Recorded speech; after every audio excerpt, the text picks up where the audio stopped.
I ran into this last week. Here's what fixed it for me. Linking your bank account to Wealthfront is a straightforward process, and I've broken it down into easy steps. Step 1. Open the Wealthfront app. Start by launching the Wealthfront app on your mobile device or accessing the website. Make sure you are logged into your account. Step 2. Navigate to the banking section. Once you're in your account, find the banking section from the main menu. This is where you allow manage your linked accounts.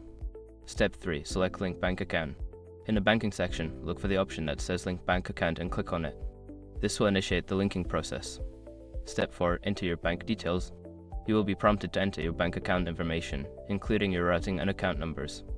Double check for accuracy to avoid any issues. Quick gotcha: if you enter the wrong routing number, you may receive an error message, so make sure to verify with your bank. Step 5. Confirm and complete. After entering your details, review everything and confirm the linking. You may need to verify your identity for a security step, such as a text message or email. Now you're all set. Linking your bank account to Wealthfront should be smooth sailing from here. If you have any questions, feel free to ask.